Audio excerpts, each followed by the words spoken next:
Texans, they're talking about the later picks here. The second round pick 5 and number 37.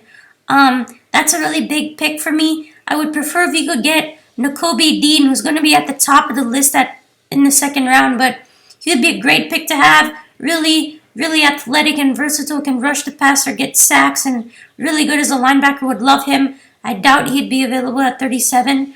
I think most likely we can definitely get David Ojabo, edge from Michigan, after he tore his Achilles. Obviously, his stock came down, but he would be a great fit for this team and Lovey's scheme. Really great edge rusher. Hopefully, we'll get him. I prefer if the Texans would hit him in the second round. But there are plenty of options here. Caserio has a lot of options he can go with here. Definitely Arnold Ebiketie would be a great one. Defensive end from Penn State. I would prefer if the Texans could go D-line here or edge or, generally front 7 because we haven't hit that yet. I think that's a big weakness of this team right now. You could take Boye Mafe, is available if you want to. Maybe a slight reach there. Logan Hall, I think, would be a nice pick if you want to go that route in defensive tackle. But Breece Hall is the other pick here.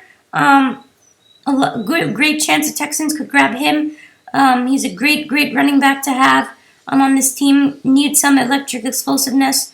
That would be another pick that the Texans could honestly take at this point. Kenneth Walker as well. You have 2 wide receivers in Christian Watson and George Pickens also. But I think a lot of people would prefer the Texans could use their late draft picks if they have some 4th round picks, some 5th round picks.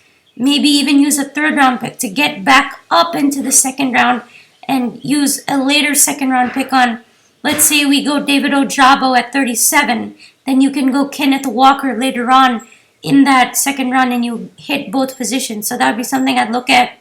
68 at this point, I would go running back. If you go Ojabo here and don't trade up into the 2nd, go James Cook running back. I would like to see him here. Really can do it all as running back. You can also go, if you go with running back at 37, you can go Nick Bonito at edge. At 68, you can go safety if you want, or you can take a tight end or John Metchie if you want. But I would hardly doubt those two. And then number 80, I'm honestly not the best at picking those. Obviously, I don't really know too much about those guys, but Calvin Austin would be a guy I would look for at number 80 if you don't pick a wide receiver. He's really fast. I want that kind of fast speed on my team. You can also get a safety or a corner, Marcus Jones from UH. So a lot of options here. I think Nick will make the right choice, whoever it will be.